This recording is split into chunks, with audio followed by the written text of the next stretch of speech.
Assalamualaikum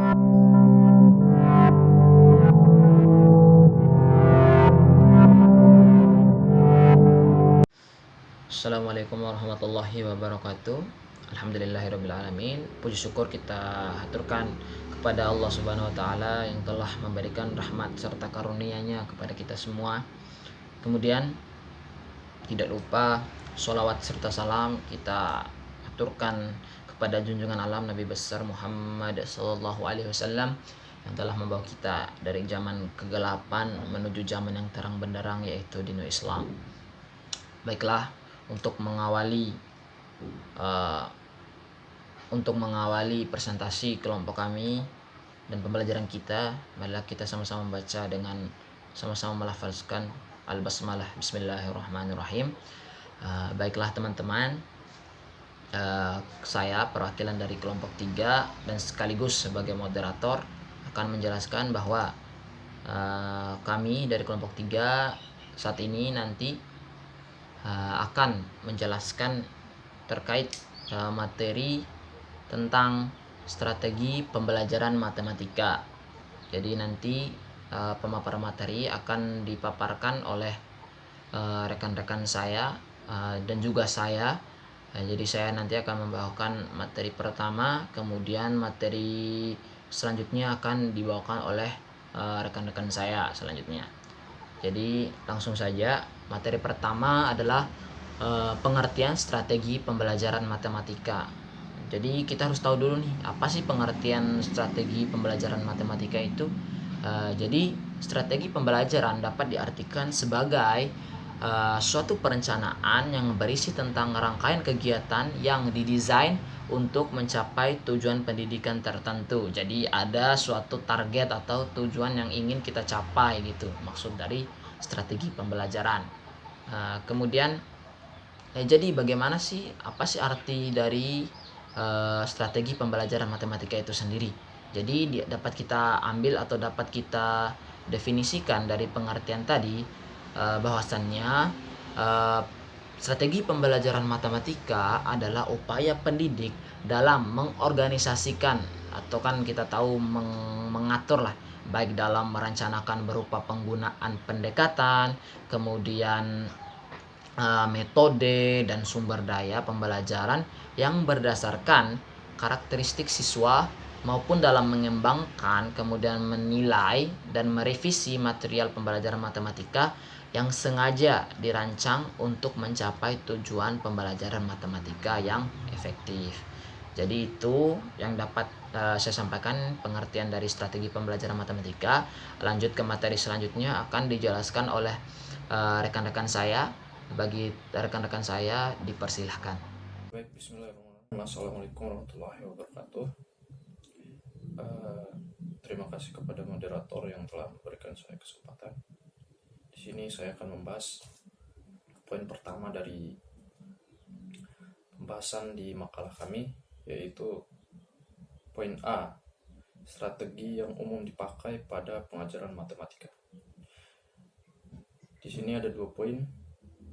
Yang pertama, strategi inquiry, dan yang kedua nanti adalah strategi penyelesaian masalah atau problem solving. Nah, sebelumnya saya akan menjelaskan dulu apa itu strategi inquiry. Nah, strategi inquiry berarti suatu rangkaian kegiatan belajar yang melibatkan secara maksimal seluruh kemampuan siswa untuk mencari dan menyelidiki secara sistematis, kritis, logis, analitis, sehingga mereka dapat menemukan sendiri penemuannya dengan penuh percaya diri. Nah, di sini kemudian dijelaskan juga adalah sasaran utama dari strategi inquiry itu sendiri. Yang pertama, keterlibatan siswa secara maksimal dalam proses kegiatan belajar. Kegiatan belajar di sini adalah kegiatan mental, intelektual, dan sosial emosional. Kemudian poin selanjutnya yaitu keterarahan kegiatan secara logis dan sistematis pada tujuan pengajaran. Kemudian selanjutnya mengembangkan sikap percaya diri atau self-belief pada siswa tentang apa yang ditemukan dalam proses inquiry tersebut. Kemudian poin kedua yaitu strategi problem solving atau penyelesaian masalah. Strategi belajar mengajar penyelesaian masalah memberi tekanan pada terselesaikannya suatu masalah secara menalar. Kemudian proses ini berlangsung secara bertahap, mulai dari menerima stimulus dari lingkungan sampai pada memberi respon yang tepat terhadapnya. Penyelesaian masalah dengan dilakukan dengan berbagai cara, antara lain yang pertama, penyelesaian masalah berdasarkan pengalaman. Yang kedua, penyelesaian masalah secara inklusif. Yang ketiga, penyelesaian masalah dengan cara trial error. Yang selanjutnya, penyelesaian masalah secara otoritas. Kemudian penyelesaian masalah serta metafisik, dan penyelesaian masalah secara ilmiah. Nah, itu beberapa strategi yang umum digunakan dalam pembelajaran matematika. Sekian dari saya kembalikan ke moderator. Assalamualaikum warahmatullahi wabarakatuh. Baiklah, sebelumnya saya ucapkan terima kasih kepada moderator karena telah memberikan saya waktu. Assalamualaikum warahmatullahi wabarakatuh. Kali ini saya akan menjelaskan mengenai penggolongan strategi belajar mengajar, yang dimana yang akan kita bahas di sini adalah strategi belajar mengajar berdasarkan bentuk dan pendekatannya. Di bentuk dan pendekatan strategi belajar ini ada yang dinamakan expository, yang dimana exposition atau expository itu berarti guru hanya memberikan informasi yang berupa teori, generalisasi, hukum, atau dalil-dalil.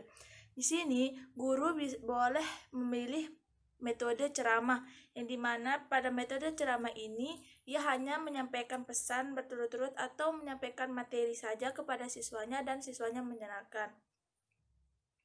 Selanjutnya, yang selanjutnya yaitu discovery dan inquiry. Discovery itu bermaksudnya adalah penemuan, dan inquiry tersebut maksudnya penyelidikan. Discovery atau penemuan adalah proses mental di mana siswa mengasimilasikan suatu konsep atau suatu prinsip. Proses mental misalnya yaitu mengamati, menjelaskan, mengelompokkan, membuat kesimpulan, dan sebagainya. Intinya pada proses penemuan ini kita itu meminta peran siswa lebih aktif dalam mengamati suatu objek, menjelaskan materi yang mungkin kita suruh mereka presentasi dan sebagainya. Prinsip bentuk yang selanjutnya itu pendekatan konsep. Istilah konsep itu ditunjukkan melalui tingkah laku individu dalam mengemukakan sifat-sifat suatu objek. Seperti misalkan seorang siswa kita minta untuk mendefinisikan apa sih yang kamu pahami tentang tabung. Bagaimana cara dia itu menjelaskan. Misalkan, oh ini adalah tabung, bentuknya seperti ini, terus bagiannya seperti ini. Dan Gagne juga mengatakan bahwa selain konsep konkret yang bisa kita pelajari melalui pengamatan, kita juga bisa mempelajarinya melalui hal-hal yang abstrak atau non-konkret, misalkan iklim, massa, bahasa, atau konsep matematisnya. Bila seseorang telah mengenal suatu konsep, maka konsep yang telah diperoleh tersebut dapat digunakan untuk mengorganisasikan gejala-gejala yang ada di dalam kehidupan. Proses menghubung-hubungkan dan mengorganisasikan konsep yang satu dengan yang lain itu dilakukan melalui konsep kemampuan kognitif atau konsep pola pikirnya, itu pengetahuan atau kecerdasan otaknya. Mungkin hanya ini yang bisa saya sampaikan, kurang lebihnya mohon maaf. Dan penjelasan kita kembali ke moderator. Wassalamualaikum warahmatullahi wabarakatuh. Baiklah, saya akan melanjutkan yang ke D, itu pendekatan cara belajar siswa aktif atau biasa disebut dengan CBSA. Pendekatan ini sebenarnya telah ada sejak dulu, bahwa di dalam kelas mesti terdapat kegiatan belajar yang mengaktifkan siswa atau melibatkan siswa secara lebih aktif. Hanya saja itulah yang berbeda. Kalau dahulu guru lebih dituntut untuk memberikan fakta, informasi, atau konsep yang berbeda kepada siswanya, sekarang itu Siswa itu dituntut untuk mengembangkan keterampilan untuk memproses atau memperoleh kemampuannya.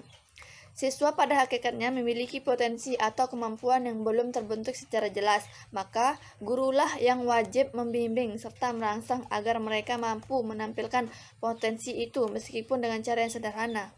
Para guru dapat menumbuhkan keterampilan-keterampilan pada siswa sesuai dengan taraf perkembangannya, sehingga mereka memperoleh konsep dengan mengembangkan keterampilan-keterampilan, memperoleh kemampuan, serta menemukan dan mengembangkan sendiri fakta atau konsep, serta mengembangkan sifat, sikap, dan nilai yang dituntut. Proses belajar mengajar seperti inilah yang dapat menciptakan siswa belajar lebih aktif. Hakikat pada CBSA adalah proses keterlibatan intelektual, emosional siswa untuk lebih belajar untuk memungkinkan terjadinya CBSA ini. Kemudian yang kedua, berdasarkan pertimbangan proses pengelolaan pesan. Yang pertama itu A, strategi deduktif. Dengan strategi deduktif, materi atau bahan pelajaran yang diolah mulai dari yang umum, generalisasi atau rumusan ke yang bersifat khusus atau bagian-bagian. Bagian itu dapat berupa sifat, atribut, atau ciri-ciri. Strategi deduktif dapat digunakan dalam mengajarkan konsep, baik konsep konkret maupun konsep terdefinisi. Yang ke-B itu ada strategi induktif. Dengan strategi induktif, materi atau bahan pelajaran diolah mulai dari yang khusus seperti sifat, ciri-ciri, atau atribut yang umum, generasi atau rumusan. Strategi induktif ini dapat digunakan dalam mengajarkan konsep, baik konsep konkret maupun konsep terdefinisi. Sekian. Bismillahirrahmanirrahim. Sebelumnya terima kasih kepada moderator yang telah memberikan saya kesempatan. Baiklah, di sini saya akan melanjutkan pembahasan mengenai penggolongan strategi pembelajaran. Di sini saya akan menjelaskan poin ketiga, keempat, dan kelima. Yang ketiga itu, poin ketiga berdasarkan pihak pengelola pesan. Di sini ada dua macam strategi pembelajaran. Yang pertama strategi pembelajaran ekspositorik dan yang kedua strategi pembelajaran heuristik. Strategi pembelajaran ekspositorik merupakan strategi pembelajaran di mana seorang guru yang menjadi pengelola pembelajaran itu. Maksudnya itu seorang guru yang sangat berperan penting kepada siswanya dalam mencari bahan ajar atau bahan pelajaran apa yang akan diberikan kepada siswanya. Siswa itu tinggal menerima atau tinggal terima jadi dari seorang gurunya itu. Berbeda dengan strategi pembelajaran yang kedua di poin ketiga ini, yaitu strategi pembelajaran heuristik.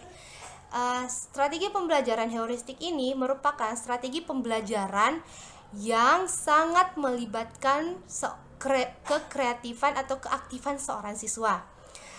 Strategi pembelajaran heuristik ini digunakan dalam kurikulum 2013, di mana seorang siswa harus aktif dalam mencari atau memecahkan masalah dalam pembelajarannya itu. Seorang guru hanya berperan sebagai pendukung atau sebagai motivator dari untuk siswanya. Makanya dalam strategi pembelajaran heuristik ini diharapkan siswa itu dapat berpikir kreatif, dapat aktif, inovatif, dan dapat menyelesaikan atau sangat pandai, maksudnya sepintar-pintarnya mereka dalam menyelesaikan permasalahan dalam mata pelajaran itu. Terus poin yang keempat, poin selanjutnya yaitu berdasarkan pertimbangan pengaturan guru. Di sini ada dua poin juga di dalam ini. Yang pertama itu strategi seorang guru. Strategi seorang guru, di mana seorang guru itu atau bagaimana cara seorang guru itu dalam menyampaikan suatu pembelajaran agar proses belajar mengajar di kelas itu berjalan dengan baik. Karena biasa kita lihat sangat boring belajar di kelas, sangat membosankan, sangat apa. Nah, di sini bagaimana strategi seorang guru dalam memberikan pembelajaran itu agar suasana kelas itu tidak boring, santai, dan menyenangkan dalam menerima pembelajaran, dan siswa juga dapat paham atas apa yang dijelaskan oleh gurunya itu. Terus yang kedua, strategi pengajaran beregu. Ini tuh sangat perlu dilakukan oleh guru karena kerjasama tim atau siswa itu dalam belajar tim itu sangat diperlukan, di mana mereka dapat menumbuhkan kekompakan mereka dapat saling bertukar pikiran. Guru juga itu dapat memberikan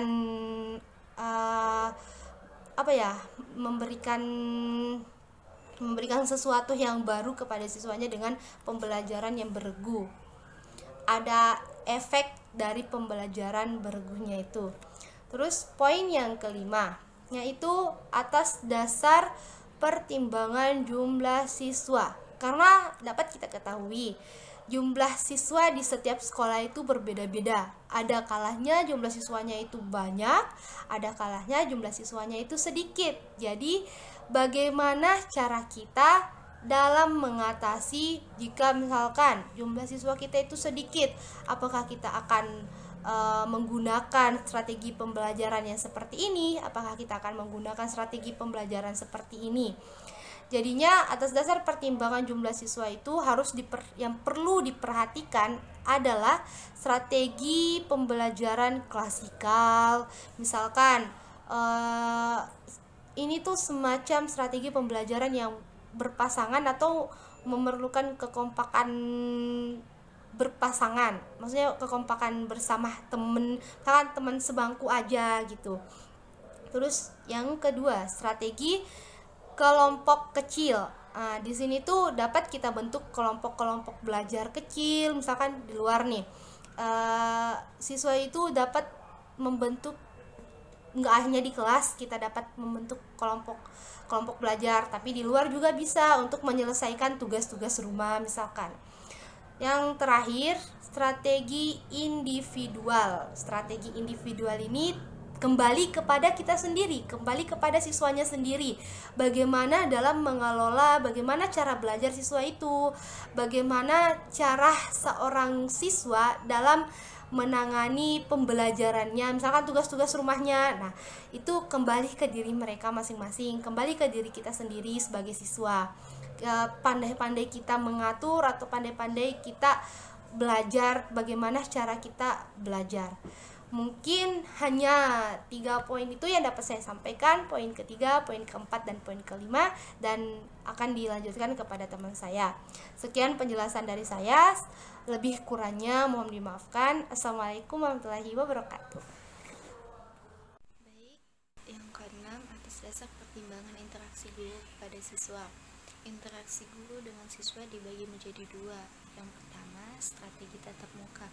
Maksudnya di sini itu akan lebih baik jika seorang guru menjelaskan pelajaran atau konsep kepada siswa dengan menggunakan alat peraga. Yang kedua, strategi pengajaran melalui media. Maksudnya di sini guru tidak langsung kontak dengan siswa, tetapi guru mewakilkan ke semuanya kepada media. Nah, di situ siswa berinteraksi dengan media. Terima kasih kepada moderator telah memberikan saya kesempatan untuk menjelaskan materi saya. Saya kembalikan kepada moderator. Terima kasih. Wassalamualaikum warahmatullahi wabarakatuh. Ya, terima kasih. Saya sampaikan kepada rekan-rekan yang telah memaparkan materi tadi mengenai strategi pembelajaran matematika. Mungkin ini saja yang dapat kelompok kami sampaikan. Lebih dan kurangnya kami mohon maaf. Wabillahi taufiq wal hidayah. Wassalamualaikum warahmatullahi wabarakatuh.